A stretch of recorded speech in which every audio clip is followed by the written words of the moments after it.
Juízes capítulo 6, versículo 1, a palavra do Senhor diz assim: Mas os filhos de Israel fizeram o que era mal aos olhos do Senhor, e o Senhor os entregou na mão de Midian por 7 anos.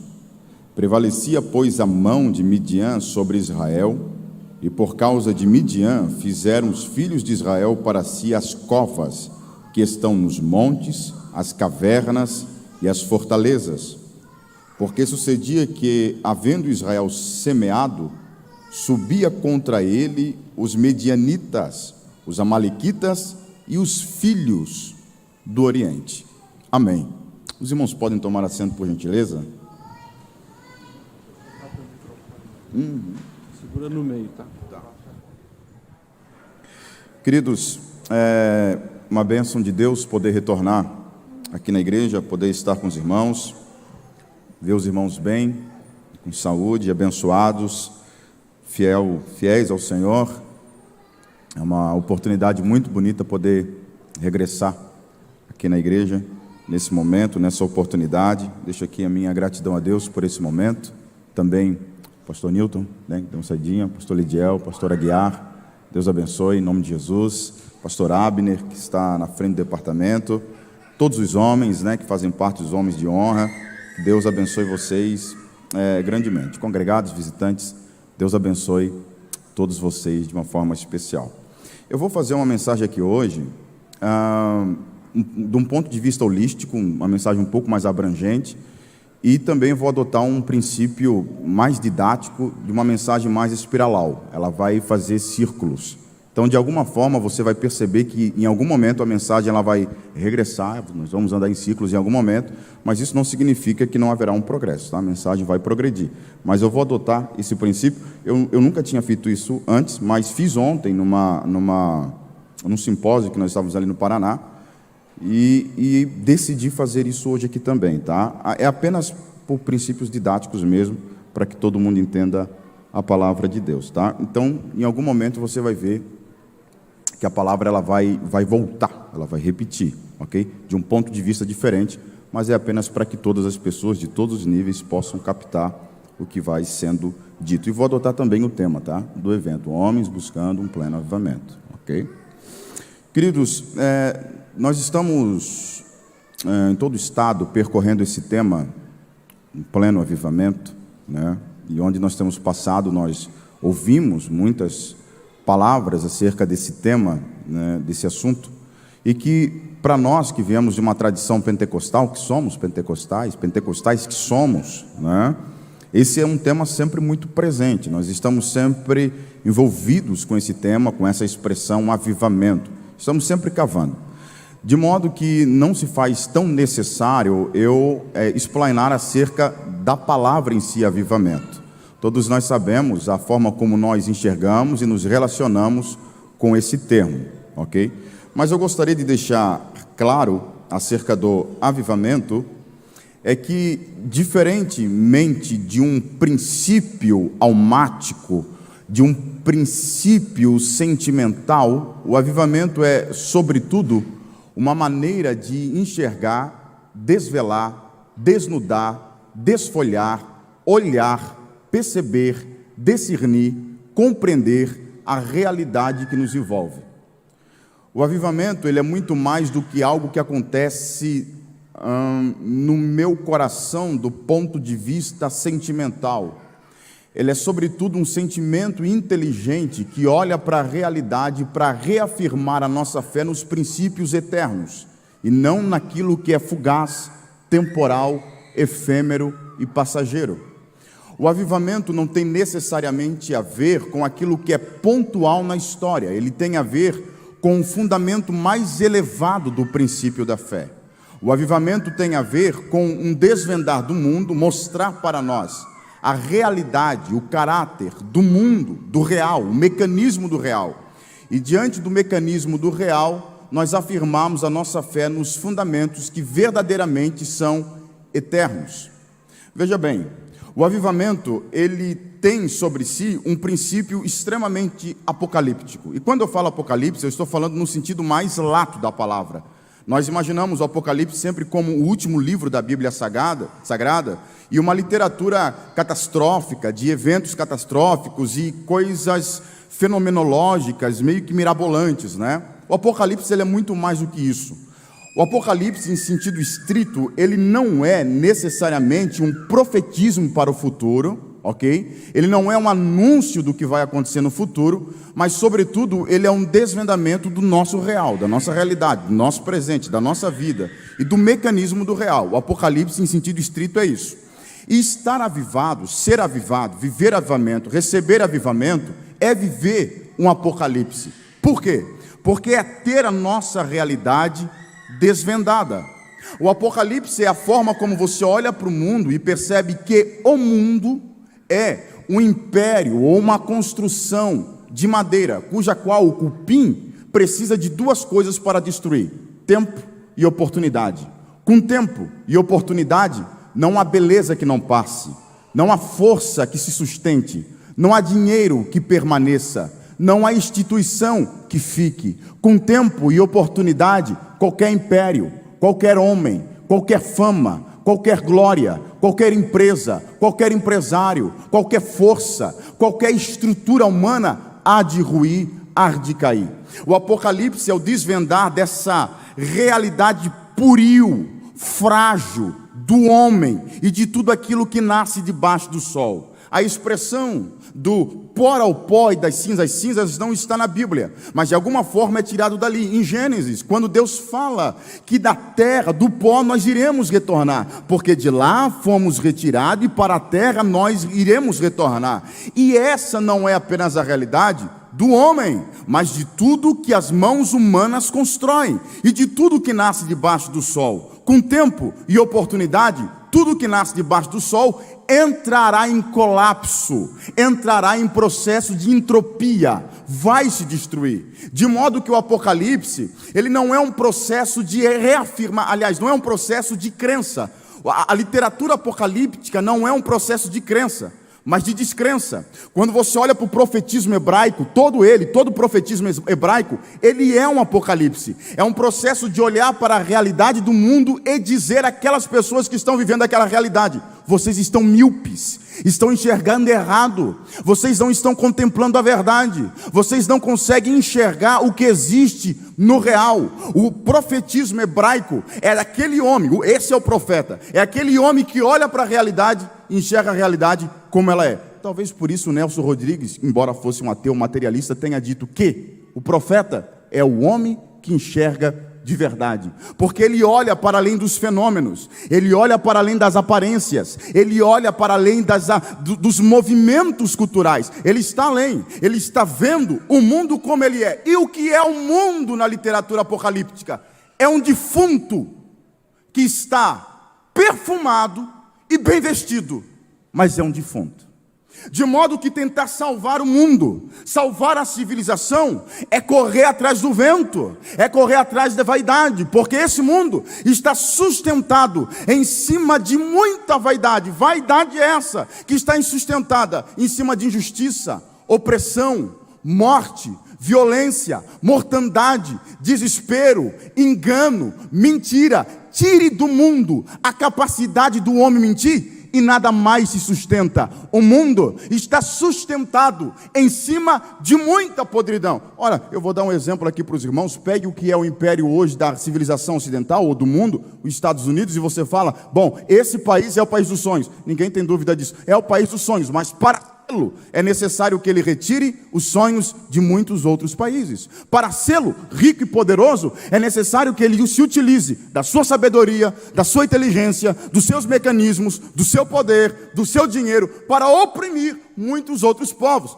Foi assim que a Europa cresceu, foi assim que a América cresceu, e é assim que todo grande império cresce ao longo da história. De modo que estar avivado não é sentir um impulso na minha vida, não é sentir uma emoção ou uma vibração, sobretudo é eu estar de olhos arregalados e atentos do mundo.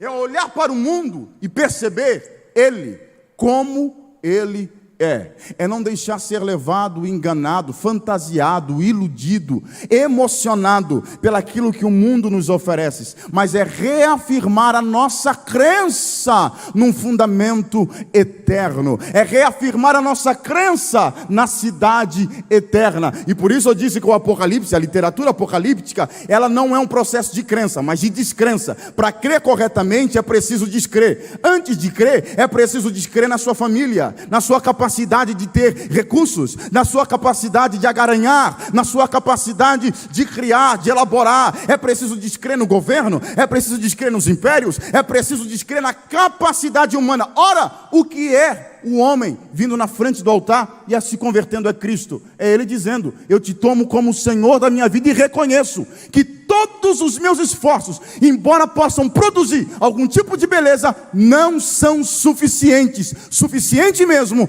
é o teu poder salvador e regenerador. Está avivado é isso.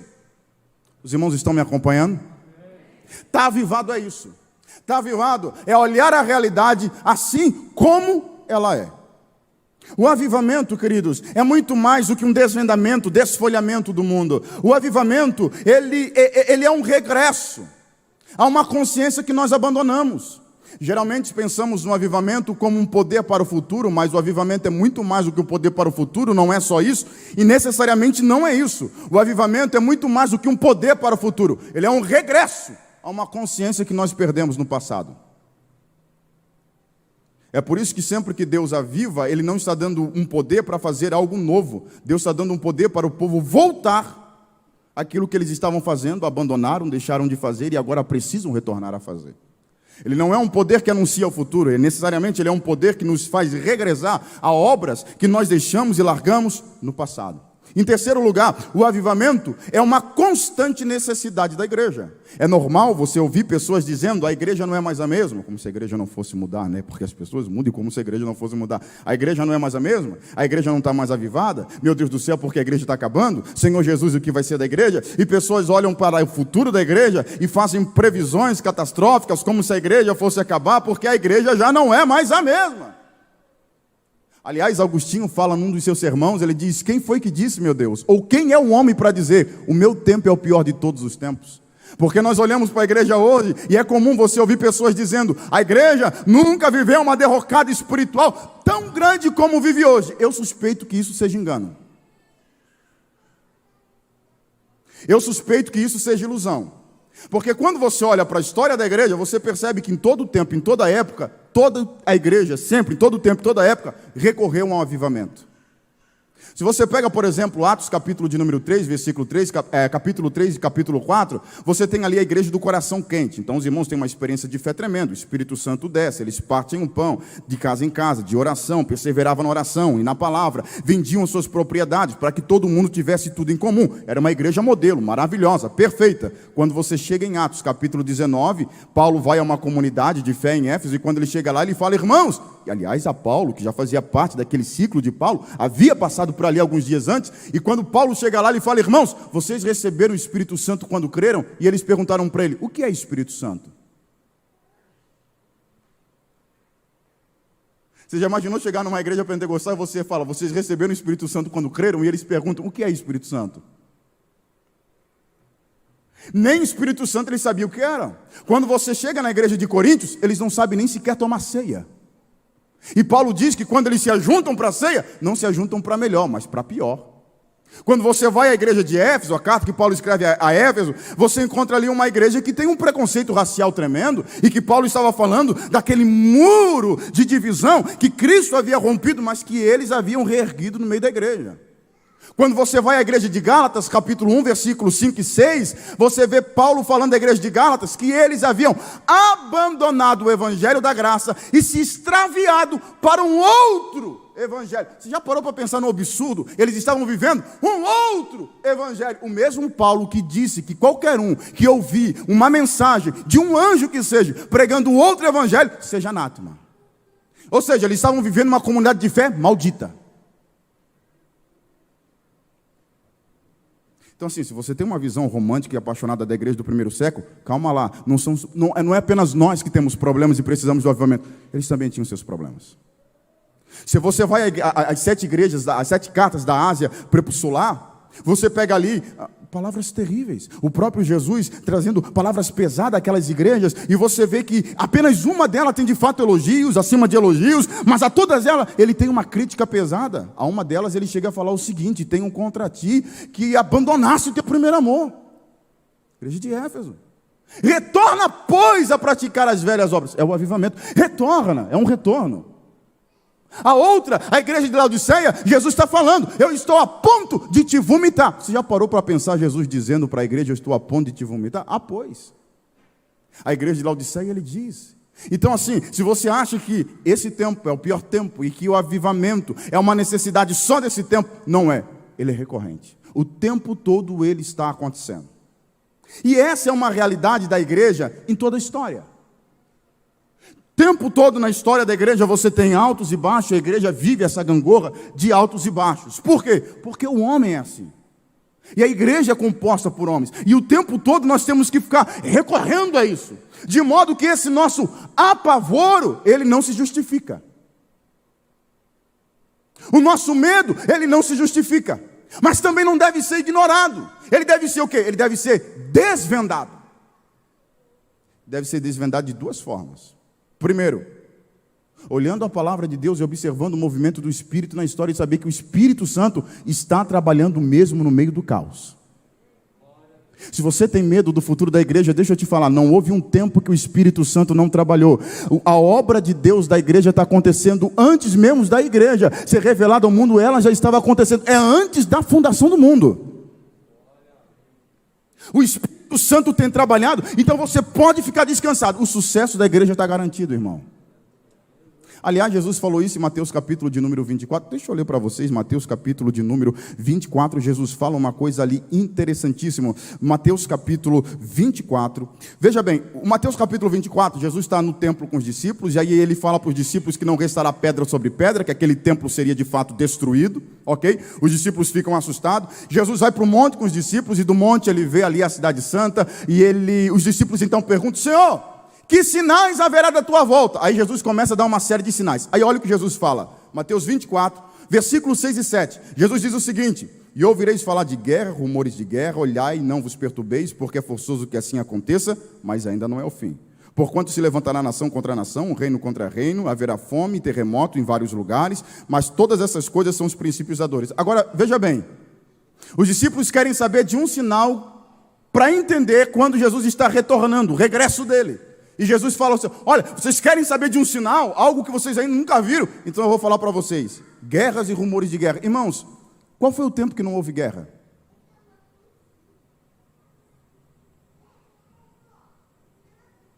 Guerra acontece antes de Jesus, guerra aconteceu nos dias de Jesus, e guerra acontece depois de Jesus, e guerra vai acontecer até Jesus voltar. Vocês ouvirão falar de guerra e rumores de guerra, mas não vos perturbeis, porque é forçoso que assim aconteça. Se levantará nação contra nação, reino contra reino. Haverá fome e terremotos em vários lugares. Qual foi o tempo que não houve fome e terremoto em algum lugar da terra? Sempre houve fome e terremoto.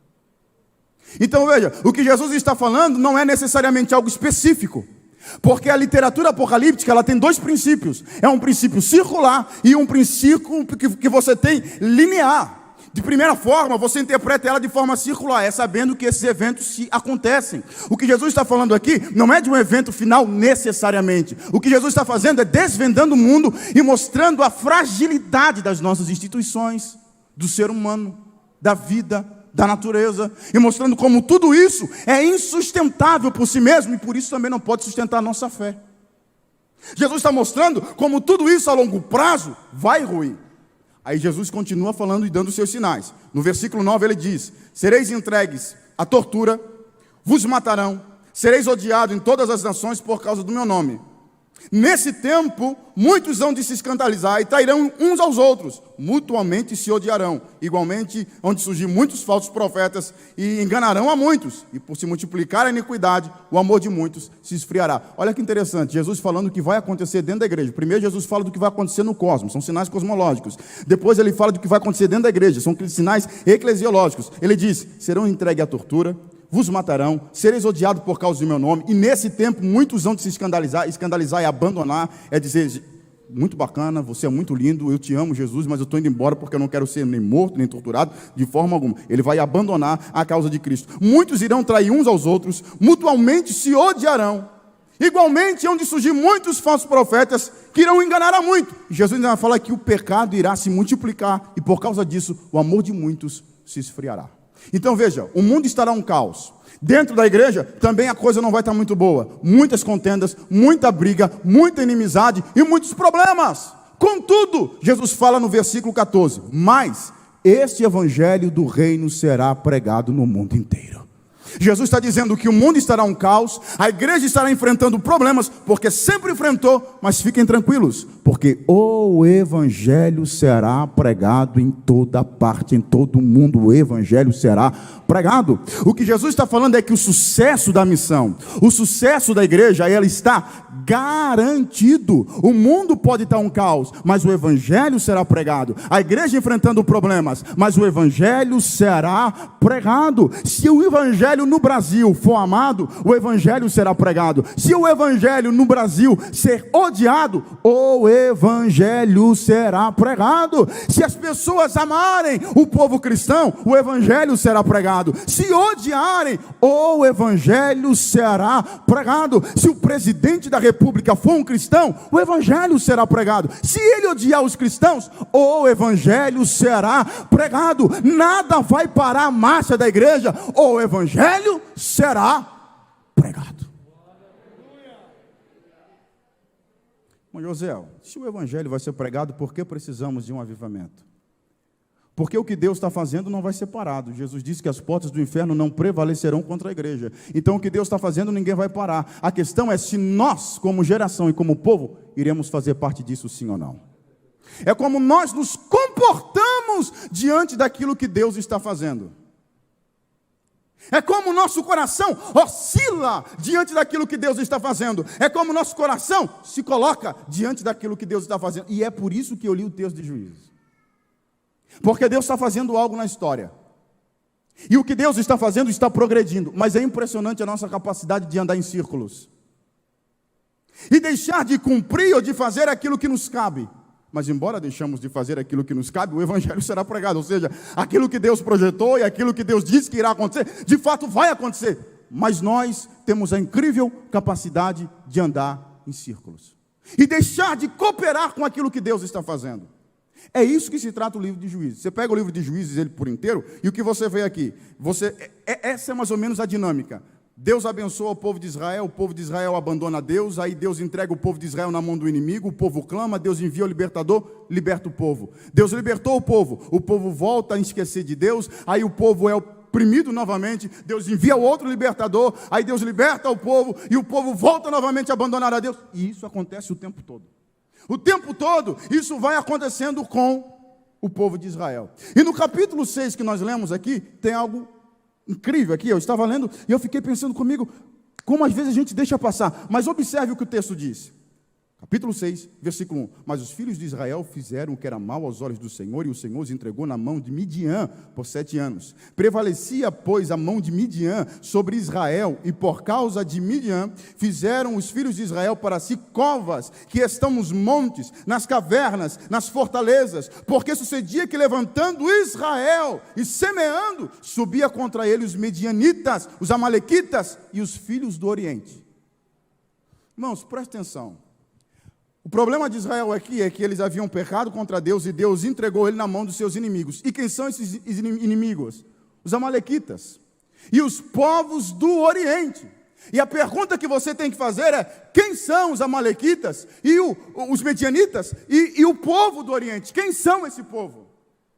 Quando você vai a Gênesis, capítulo de número 25, você tem a história de Abraão. Quando Abraão é casado com Quetura, que é uma mulher que ele tem, e a Bíblia diz que ele gera filhos com aquela mulher. Mas chega um momento, um pouco antes da sua morte, que Abraão vai apartar Isaque, que é o filho da promessa, dos filhos das concubinas que ele possuía. E a Bíblia diz que aos filhos das concubinas, ele vai dar presentes.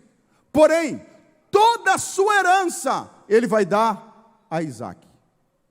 E depois de distribuir a herança, a Bíblia diz que ele ordena e manda os seus filhos para o Oriente.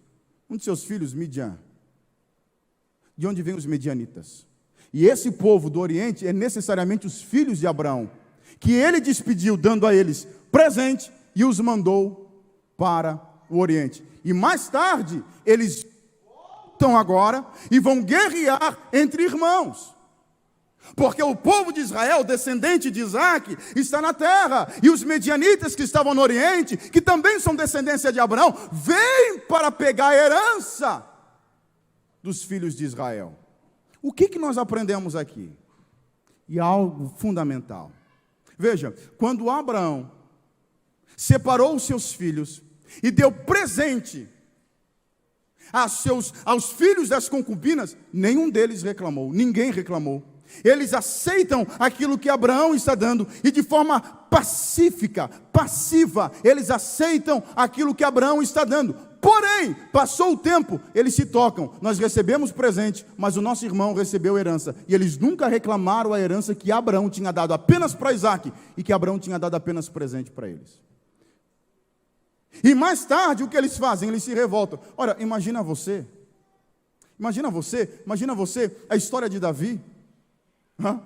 A Bíblia diz que o profeta vai lá e quando chega lá, Deus faz passar todos os filhos da casa de Jessé e nenhum deles é aceito, mas Davi, Deus recebe e diz, unge ele porque ele será o rei de Israel. Como os irmãos de Davi se sentiram?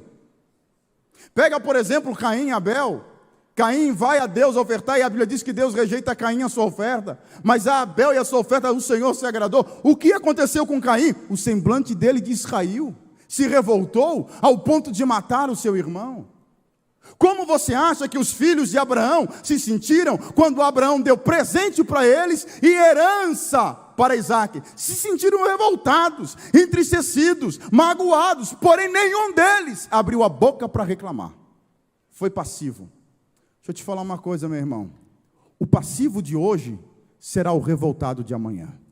Aquele que é passivo hoje, com a sua herança, com aquilo que Deus lhe deu, aquele que é passivo hoje, com o seu presente, aquilo que é passivo hoje, com a vocação, com a chamada, com o seu trabalho, com o seu futuro, aquele que é passivo hoje, será o ressentido de amanhã. Os filhos de Abraão foram passivos com aquilo que Abraão estava fazendo, não reclamaram, não pediram, não suplicaram, e mais tarde se revoltaram, porque se achavam melhores, ou porque se achavam dignos de receber alguma coisa. Normalmente nós vemos pessoas que são assim, são passivas, ele não labuta, ele não trabalha pela salvação do filho, pela salvação da esposa, pela salvação da filha, e mais tarde, quando cai na droga, na prostituição, no engano, na perdição, se revolta contra Deus, se revolta contra a igreja, se revolta contra o pastor, se revolta contra a liderança, se revolta contra a vida. Por quê? Porque foi passivo a vida inteira, e quando ele percebeu que os outros se deram melhor, ele se revolta.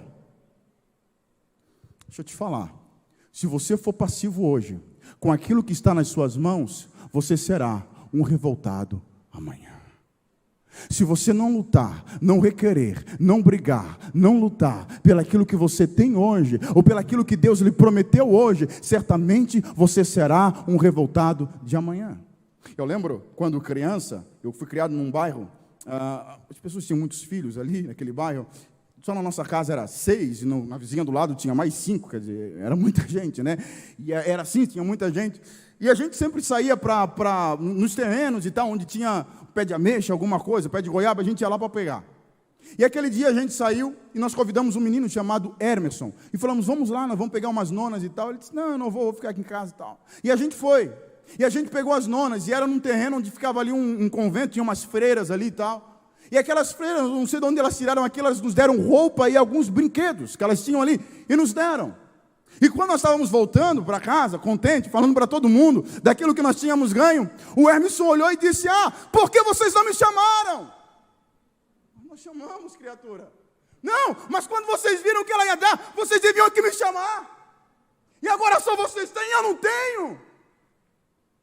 Esse é o caráter do passivo. O passivo não vai, não paga o preço, não busca, não chama, não clama, não reclama, não pede, não briga, não contende, ele não fala, ele não pergunta. E quando a coisa passa e todo mundo está melhor do que ele se revolta. Se você for passivo hoje, com a salvação da tua casa, da tua família, a chance de você ser um revoltado com Deus amanhã, ela é muito grande.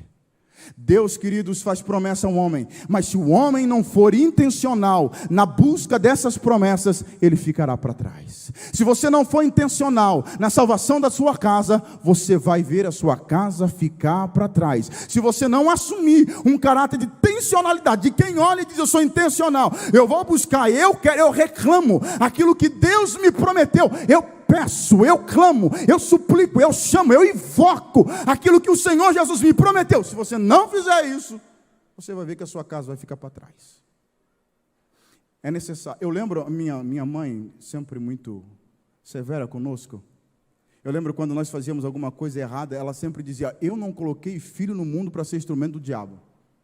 E ela falava aquilo e aquilo nos assustava, mas ela sempre dizia, porque Deus falou comigo que os meus filhos seriam vasos e instrumentos na mão do Senhor. Ela reclamava aquilo sobre nós, ela puxava aquilo sobre nós, ela trazia aquela consciência sobre nós. Por quê? Porque ela estava comprometida com aquilo que Deus estava falando. Ela era intencional em toda a criação. Por quê? Porque ela sabia que Deus tinha uma promessa, mas era necessário ser intencional naquilo que está fazendo.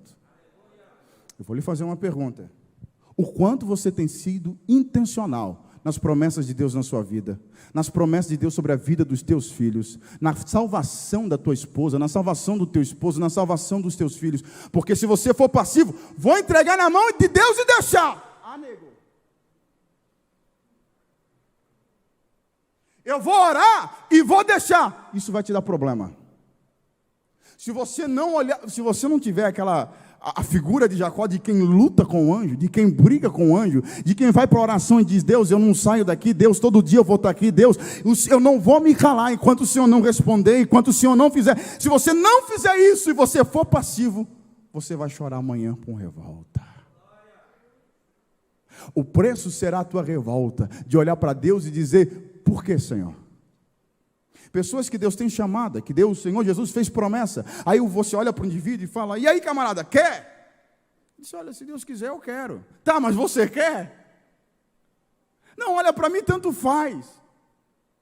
E aí depois você vê que todo mundo no ministério avançou e ele ficou. Aí ele olha e diz, pois é, depois de uns 4, 5 anos ele vem revoltado. Ele disse, olha, eu cantava melhor, olha, eu pregava melhor, olha, eu era um obreiro melhor, olha, eu podia fazer as coisas melhor. E ele vem revoltado, ressentido. Por quê? Porque ele ficou para trás. Ele achou que no tempo, e só o tempo, resolveria o problema. E aquela história do tempo resolve tudo. Não, nem sempre o tempo resolve. Nem sempre o tempo, aliás, o tempo pode ser um problema, porque tem coisas que são pequenas hoje, aí você não trata e você diz, não, o tempo vai resolver, só que o tempo que pode resolver também pode fazer crescer. E aquele problema que era dominável, que era pequeno, que estava sob o seu controle, de repente cresce, se torna um monstro tão grande que você não consegue mais controlar. E você foi passivo com aquilo. E aí depois nós conseguimos, aliás, tentamos encontrar algum culpado, algum fantasma, alguma coisa para culpar, alguém para a gente dizer, olha, você deveria ter me dito, mas você sabe que você deixou aquela palavra escapar e não tratou, que você ouviu alguém falar alguma coisa e não tratou, e depois aquilo que a pessoa falou se tornou um comportamento que vai ser sublimado sobre afetos, e de repente você percebe que aquilo está oprimindo você, coisas que você não tratou. Se você não for intencional hoje, querida, naquilo que Deus tem para a sua vida, você será um revoltado amanhã.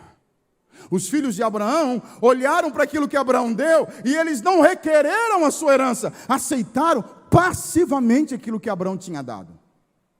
Segundo lugar, os filhos de Abraão, além de serem passivos, ficaram contentes, porque foram abençoados, presenteados com aquilo que Abraão tinha dado, e não requereram a sua herança. Deixa eu te falar uma coisa, irmãos, tem gente que se contenta com a bênção de Deus sobre a sua vida, e é bom que Deus vai nos abençoando, e abençoa mesmo, mas a bênção de Deus, Deus dá para qualquer um. Pode chegar aqui dentro dessa igreja, a pessoa mais imprestável da cidade, pode chegar aqui dentro dessa igreja, a pessoa mais enrolada da cidade, ele vem aqui, se ele dobra o joelho, se ele clama, sabe, se ele chora, se ele pede, Deus dá mesmo, Deus abençoa mesmo. Jesus curava uma multidão de pessoas, não perguntava nem nome nem CPF, ele simplesmente abençoava. Se queria seguir, seguia, se não quisesse seguir, também ia embora, não tinha problema não, ele apenas abençoava. E o que eu estou dizendo é que qualquer um pode ser abençoado.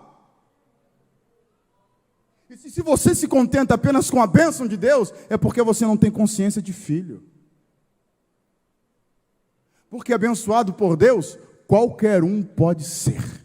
Só que o que Jesus tem para você é muito mais do que bênção. O que Jesus tem para você é uma herança. Ele tem uma herança para você. E bênção você pode dar, presente você pode dar para qualquer pessoa. Você não precisa de vínculo, de afeto para presentear alguma pessoa. Você não precisa de laços de sangue para presentear uma pessoa. Mas herança é preciso de laços, de afeto, aleluia, de um pacto. A herança é de um pacto de fé, é de um pacto de amor. Isaac era filho de promessa. Do que custou oração, do que custou lágrimas, do que custou jejum, madrugadas, é um tempo de busca. Isaac é resultado de um pacto de amor e de uma aliança, aleluia. O que o Espírito Santo tem para você é muito maior do que um presente, é muito maior do que uma bênção, é uma herança comprada na cruz do Calvário, aleluia. É uma herança que custou sangue. É uma herança. E você não deve, não pode ser passivo com a herança que o Espírito Santo tem para você. Você não deve e não pode ser relapso com aquilo que o Espírito Santo tem para você.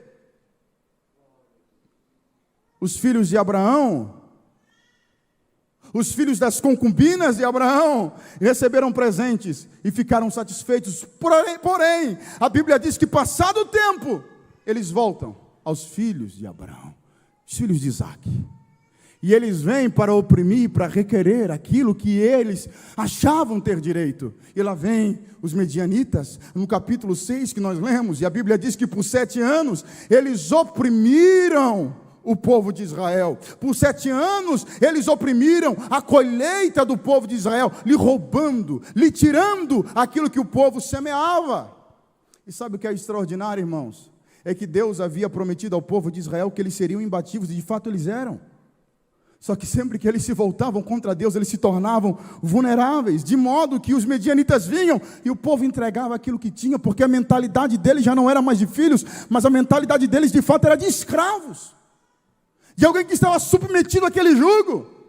E eles aceitaram, se conformaram, se tornaram pacifistas.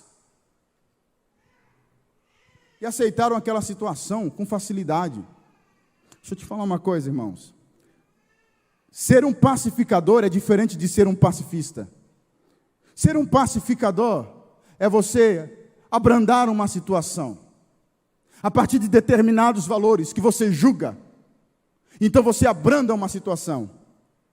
Mas ser um pacificador é também saber lutar quando é necessário lutar. Um pacifista, ele é sempre pacífico, está sempre em paz, porque ele abre mão dos valores. E para não entrar em conflito, o pacifista diz, ok, para não entrar em conflito com você, eu vou abrir mão desses princípios, desses valores, para poder ficar em paz. É o que nos acontece nessa geração. Pais que abrem mão dos seus princípios para ficar em paz e simpáticos aos seus filhos. São pacifistas e não pacificadores. Aceitam uma mordaça, aceitam um alinhamento, aceitam de alguma forma uma regra imposta. Esses dias eu vi na internet um menino que gastou, acho que foi coisa de 20 mil ou 10 mil reais no cartão de crédito do pai em jogos. E na reportagem o pai dizia, o que eu posso fazer? Ele gastou. E nós vamos construindo uma sociedade em cima de, uma sociedade sem princípios, mas que tem apenas como único princípio ser pacifista, não brigar por nada, não lutar por nada. O Chesterton, ele fala uma coisa interessante. Se não me foge a memória, é no Ortodoxia ou no Hereges, eu não tenho certeza. É um desses 2 livros. E o Chesterton, ele fala uma coisa interessante. Ele diz o seguinte, quando que um homem deve ir à guerra? Quando alguém decide ir à guerra. E ele diz, olha, um cristão deve ir à guerra? Ele diz, sim, depende da situação. Se ele está indo à guerra para poder tomar aquilo que é de um outro povo, então ele não deve ir, ele está errado. Mas se ele está indo à guerra para defender aquilo que é seu, então ele está fazendo certo. E se ele não ir à guerra para defender aquilo que é seu, porque um outro quer tomar, então ele está errado. Se você não vai à guerra, se você não confronta seus filhos, sua esposa, seu esposo, seu lar e a sua casa, por princípios da palavra de Deus, em nome do amor, e de ter um lar pacífico, então você é um pacifista, e Deus vai te cobrar por isso. Porque hoje o que vale são duas palavras, amor e paz. Então se você tem amor e paz, você está bem. Mas cuidado, um amor que não tem princípios e hierarquia não é um amor, é um falso amor. Um amor que não tem hierarquia, e olha, veja bem, você pode amar, eu vou pegar aqui uma coisa banal. Bom, todo mundo gosta de comer, né? Então vamos lá. Vou pegar um Big Mac. Você pode amar um Big Mac? Pode. Você pode amar uma camisa do clube de futebol? Pode. Você pode amar uma bola? Pode. Você pode amar o teu smartphone? Pode. Agora imagina que você está numa ribanceira e de um lado você tem uma bola de futebol, um smartphone, um Big Mac, um prato de comida que você gosta, uma moto, um carro, e está caindo. E do outro lado tem uma criança, um bebê, não precisa ser seu filho, seu parente, seu irmão, nem seu conhecido, mas é uma vida humana, e também está caindo. E você só tem tempo de salvar um. E você corre e salva o bem material, camisa do clube de futebol, o smartphone ou o Big Mac, e deixa a criança cair. Ora, você pode amar os dois, mas se você escolhe um bem material em detrimento da vida humana, tem algum problema com o teu amor. Se o amor que você tem pela sua casa faz você aborrecer a palavra de Deus e os princípios de Deus, em nome do amor que você tem pela sua família, você está mandando a sua família para o inferno.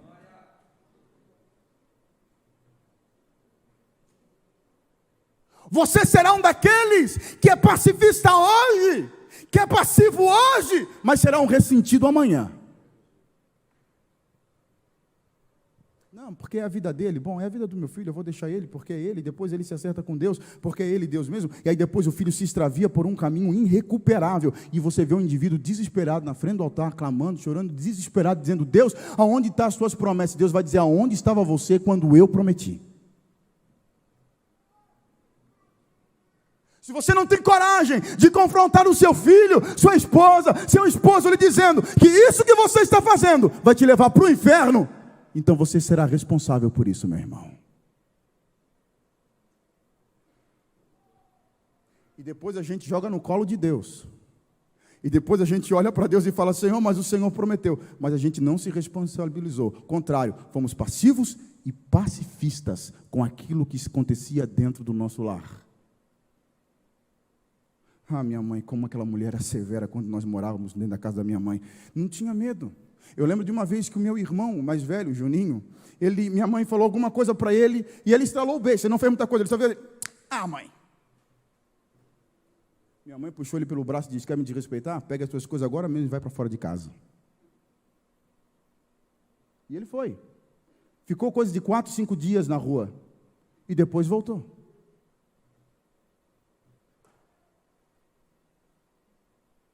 Hoje é impensável.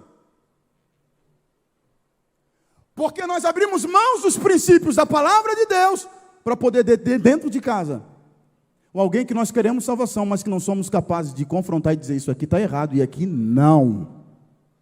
Se Deus te entregou a chave da tua casa, meu irmão, em nome de Jesus, todos os homens que estão aqui, se Deus te entregou a chave da tua casa, não tenha medo de olhar para o teu filho e dizer: isso aqui é pecado, aqui não, isso aqui não dá, isso aqui nós não aceitamos, porque a palavra de Deus não aceita, e essa casa está debaixo da autoridade da palavra de Deus.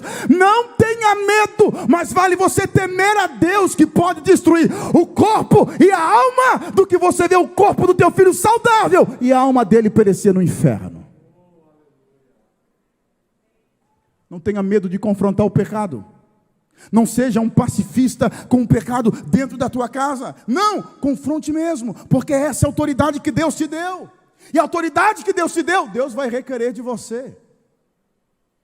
Porque Ele te deu uma missão, e você não cumprindo, Ele irá requerer. O problema talvez seja que nós olhamos talvez o ministério da pregação como uma missão, o pastoreado como uma missão, e às vezes nós perdemos de vista que o coração do filho, da esposa, do esposo, também é um campo missionário. que se eu não estou trabalhando lá, alguém está trabalhando.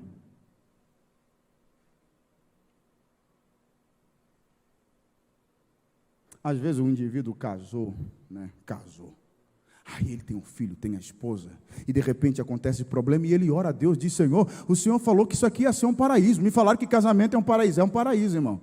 Mas quando Deus criou o paraíso, Deus disse para Adão, trabalha nisso aí, porque se não trabalhar nisso aí, você vai entrar em entropia, hein? Vai estragar o negócio. Se você não cuidar desse coração, não trabalhar nesse paraíso, ele vai entrar em entropia. Ele vai entrar em processo de destruição. Ele vai começar a se desfazer. Não é apenas o pecado que destrói, o ato de você ser passivo também destrói. Vou te falar uma coisa, irmãos.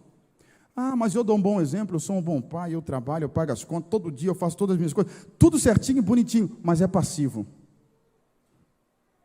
Pecado não é apenas aquilo que você faz, pecado também é aquilo que você deixa de fazer. E se você deixa de doutrinar e de cuidar do coração da tua casa, então você está pecando. O povo de Israel aceitou aquela mordaça, aceitou viver debaixo daquele jugo, e aquilo era um pecado que fazia mal para eles, porque de alguma forma eles receberam aquela mordaça, aquela vestimenta, como uma vestimenta pronta para a vida, da própria vida, como algo natural da vida. Outra coisa que faz com que o povo de Israel pereça na mão dos midianitas, é que o povo de Israel aprendeu uma relação com Deus de necessidade. Precisavam sempre de um problema para clamar a Deus, e quando eles tinham um problema, eles clamavam a Deus, e quando eles não tinham problema, então eles aborreciam a Deus, esqueciam de Deus, abriam mão de Deus, mas quando tinham um problema, eles clamavam a Deus, buscavam a Deus, e eles abriram mão do propósito para poder viver pela necessidade. Não são poucas as vezes que nós formatamos a nossa mente a buscar a Deus sempre pela necessidade e nunca pelo propósito. O avivamento é uma necessidade, mas ele não é o propósito. Você apresentar a Deus um problema a fim de que Deus faça o milagre é uma necessidade, mas não é um propósito. E existem pessoas que vivem com Deus só pela carga da necessidade. Ele tem uma necessidade, então ele ora. E você já vê crente que está na prova de longe, né, irmão? Ele chega cedo na igreja, ele é o último a sair da igreja, ele está sempre na igreja, está sempre no culto, está sempre chorando, sempre quebrantado, porque ele está sempre quebrantado quando tem algum problema. Então o problema é o motor que impulsiona ele na vida com Deus, mas o propósito dele com Deus não lhe impulsiona, não lhe causa temor, não lhe causa, como é um combustível para a sua vida espiritual. Irmão, se você precisa de um problema para buscar a Deus, a tua vida espiritual está com dias contados. Se você precisa de um problema para orar, a sua vida espiritual está com dias contados, está respirando por aparelho e você não está nem percebendo. Se você precisa de um problema para se entregar a Deus, se lançar a Deus, então a tua vida espiritual está respirando por aparelho. Deixa eu lhe falar uma coisa: não espere um problema para orar, não espere um problema para clamar. Olhe para o propósito que está estabelecido por Deus e busque a Deus a partir desse propósito. Eu era criancinha ainda, quando minha mãe me colocava para pregar nos cultos domésticos dentro de casa, que era eu, minha mãe e meus irmãos, e ela me colocava para pregar. Antes de ir trabalhar, minha mãe, antes de ir para casa, meu pai era uma pessoa mais ausente, vivia com problemas de bebida, com drogas, então era muito mais ausente. Então minha mãe foi praticamente mãe e pai para mim, para os meus irmãos, e antes de sair para o trabalho, ia na cama de cada filho, colocava a mão sobre a cabeça e orava. E sempre que ela vinha em mim, ela dizia: Deus, guarda o José, abençoa ele, porque eu sei que o Senhor fará dele um pregador da palavra. Ela tinha plena convicção. Eu nunca quis ser um pregador, Meu sonho sempre foi ser músico, fazer barulho na igreja. Meu negócio era fazer barulho na igreja, eu queria ser um músico. Não queria pregar, mas ela tinha plena convicção que Deus faria de mim um pregador. E ela colocava a mão sobre a minha cabeça e orava: Deus, abençoa Josiel, eu sei que o Senhor vai fazer dele um pregador da palavra. Sabe, irmão, antes de Deus levantar Gideão para libertar o povo da mão dos medianitas, a Bíblia diz que Deus enviou um profeta, e o profeta profetizou sobre aquele povo. Então Deus levantou um Gideão. Antes de Deus fazer do teu filho uma bênção, antes de Deus fazer algo na tua casa, Deus precisa que você seja um profeta da tua casa. Deus precisa que você se posicione como um profeta na tua casa. Olhar e buscar em Deus a vontade de Deus para a tua família. Veja, quando Paulo diz, e aqui eu já encerro, quando Paulo diz que o homem é o cabeça da mulher, Paulo não está dizendo que o homem de fato, como um indivíduo, um ser humano de fato, ele tem autoridade sobre a mulher, não. O que Paulo está dizendo é que Cristo é autoridade sobre o homem. E como Cristo governa o homem, é responsabilidade do homem buscar em Deus a vontade de Deus para a mulher. Buscar em Deus o propósito de Deus para a sua casa e para a sua família. O Paulo não estava dizendo, imponha sobre a tua casa as tuas regras, a tua vontade. Ele está dizendo, busque em Deus. Você tem a missão de buscar em Deus a vontade de Deus para a tua casa.